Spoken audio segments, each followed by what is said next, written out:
Well, here we are to talk about the greatest movie ever made, and that is Masters of the Universe 2026.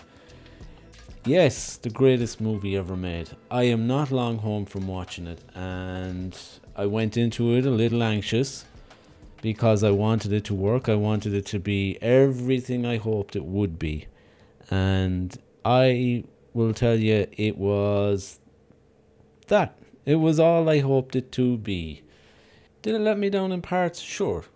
There was jokes here or there that fell a little flat. No movie is 10 out of 10. There's Oscar winners that are not 10 out of 10. Hell, there's Oscar winners that are barely a 7 out of 10.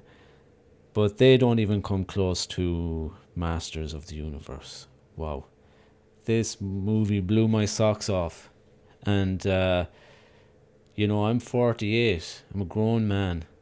I'm a grown man who loves He-Man. That's right, a grown man who loves He-Man. I still have the figures from when I was a kid. I adored He-Man when I was a kid. I, had Castle Grayskull. Never had Snake Mountain. Oh my God, who had Snake Mountain? I wish I had Snake Mountain. I won't tell you that I have the new Snake Mountain somewhere. No, I won't say that. I won't tell you that I have a bunch of action figures on a shelf. What I will tell you is that I went to see this movie a little nervous because it's a kind of movie that could end up being terrible, being super disappointing, and everyone will hate on it, and that'll be the end of He-Man forever. I'll never see him again as long as I live on the big screen. But no, I think this one is going to win over the fans, and as of yesterday, it was fresh on Rotten Tomatoes with a 75% critic rating. Now, if you win over the critics, I mean, that's a big feat for a movie like this, because movies like this, critics are just going to destroy it. It doesn't have some big Oscar winning buzz to it, so the critics will tell you it's all rubbish. But no, this one is winning over the critics, which means hopefully it'll win over the audience, and we will get a second, third, fourth He-Man movie. Imagine that. Imagine I get to see 4 He-Man movies. I don't know. Maybe that'll never happen. But I'd go for 3. Give me 3. Give me 3 good ones. So this movie starts off in Eternia. I always thought it was going to start on Earth, and we were going to have a half an hour of Earth, and we were going to cry about it and whinge about it, as we would, because we seen the old Masters of the Universe where they were like, we don't have any money. We'll do this for as cheap as possible, so we'll have it on Earth. And that was a killer. Now, at the time when I was a kid, sure, I loved it, right? Because if you watch the original and you see Skeletor back in the day, and you seen that end fight and the god Skeletor and all that, it was scary and it was great. But try to go watch it now, which I did. I did watch it a couple of years ago. I actually went back to watch the cartoons as well, and they're a no-go. They're a no-go. So you're hoping this could be better. And it was. It really, really was. This was the live-action version of My Toys. That's what it was up on screen. All the silliness, all the weirdness, all the excitement of fun of what it was to be a kid back in the day, I felt was up on that screen. I really felt it, because from the very start, from the opening credits and the titles and all that kind of thing, it was so 80s. It had that modern day 80s vibe. The thing people try to make nowadays. And it had that. And straight away I was like, okay, this is going to be good. Hopefully this is going to be good. And cross my fingers. Really, at the end of it, I was relieved, and I can't wait to watch this again. And I will go to watch this again, if not this weekend, next weekend.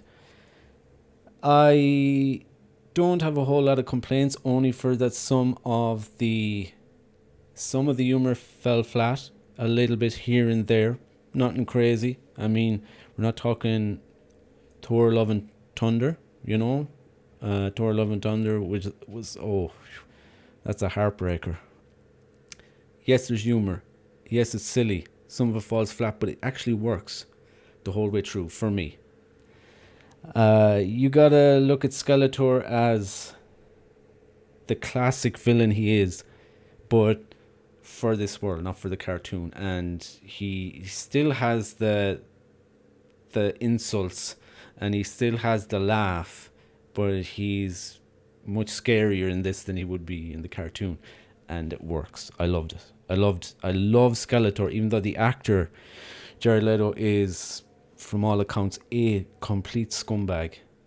You have to put that out of your mind, which I had to do because I really don't like him.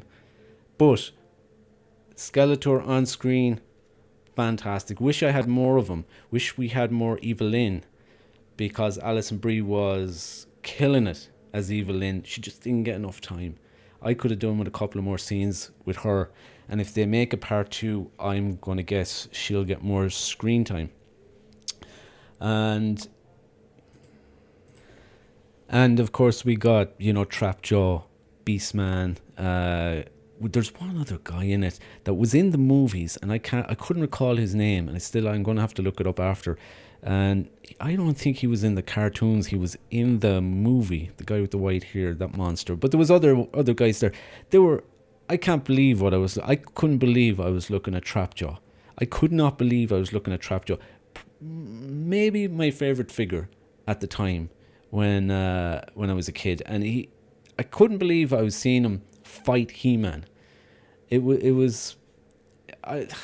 blown away with having seen it. That's the truth. And for the good guys side, Teela, amazing. I don't know the actress's name, but she looked like she went to the gym and worked out for the movie, which I always appreciate, because sometimes when you see ladies on screen that are meant to be warriors or what have you, it's like some of them don't look like they hit the gym. They look like they dieted for the movie. They're very thin, and they have to have these fights and stuff. Okay, if you have superpowers, you can kind of get away with it, but for me, it's a bit of a pet peeve of mine in movies, because the guys hit the gym, right? So I feel like, the girls should hit the gym. And this lady did hit the gym. She looked like she was ready to kick some ass. She was incredible. Man-at-Arms, incredible. He-Man himself, brilliant. The character was fantastic. He played the part so well, because Prince Adam was what I would want from Prince Adam, and him being He-Man and becoming He-Man for the first time and all that, and he's kind of excited, right? He's got muscles, even though, let's face it, he had muscles the whole way through. They kind of tried to make him look like he doesn't have muscles, but hard to hide a guy that big. So yeah, the only thing I would say is they didn't give enough time to Cringer. So I will give you this spoiler going in. If you're thinking Cringer might be the whole way through the movie, he's not. I think it's best know that going anyway, so you're not disappointed. Hopefully they have him more in the second one. I'm sure they will. I would like a bit more with that. Look, the story was the story. It was, Skeletor trying to take Castle Grayskull. That's it. You know what I mean? It's got more to it than that, but don't expect anything too complicated. It's not Inception. Maybe someday they'll make an Inception He-Man. He-Man within a dream, dreaming about Skeletor. I don't know, but until then, this does the job. If you like post-credit scenes, there's 3 of them. There's one pretty much at the start of the credits. There's a mid-credit scene, and then there's the end credit scene. Are they all worth staying for? Yes, maybe the end credit scene, it's very, very short, but if you're a He-Man fan, definitely stay.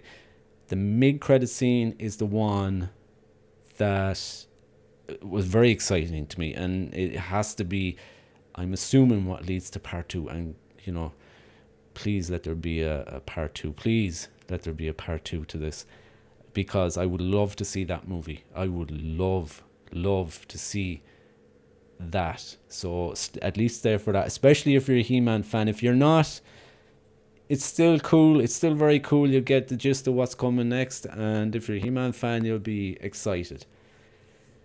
And negatives, nothing. Just maybe the odd joke here or there didn't work for me. I thought, just if you had watched the trailers like me, I didn't like the trailers too well. And I thought some of the CGI in the trailers I was like, oh my God, this looks like, 2010 CGI. It looked bad. I was like, oh my God, I'm going to be so disappointed watching this movie. I didn't see it in the movie. For some reason, I don't know if they done upscaled it or done something better, or just you didn't see it in the movie the same. It was great. I was in that world. It wasn't Quantum Mania. If anyone has seen Ant-Man Quantum Mania, that CGI, oh my God, it's atrocious. But in this, like, the world is completely, I would imagine, CGI with some practical stuff around, and no problem at all. So, is He-Man worth watching? Yeah, it's worth watching. Definitely go watch it. If you're a He-Man fan and you're not one of these people, they're out there. There's plenty of them out there, and God bless you, God love you. I have nothing really against you. Those people, whether it's MCU, DCU, whatever it's it's not like it was before. It's not like in the comics. It's not this, it's not that. I'd say stay out of every movie. But if you're not that way and you're so inclined to just go in and take it for what it is, this is the greatest movie ever made. That's right, the greatest movie ever made. And if you're somebody who is not a He-Man fan, but you're out there, you're looking for adventure, you're looking for a bit of excitement, maybe like me, you watch Backrooms and thought that was one of the worst movies of the decade, if not this year. It was definitely the worst movie of this year for me.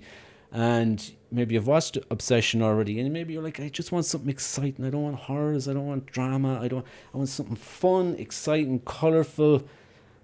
This is the movie to go to, and you might become a big He-Man fan, and before you know it, you'll have toys all over the place. You'll be in debt for it all. So go support your local cinema. Get some popcorn, throw some chocolate into that popcorn, get a Diet Coke, get a large one so you have to pee like me 3 times during the movie, and support that cinema. So thank you for stopping by, and I'll see you all next time.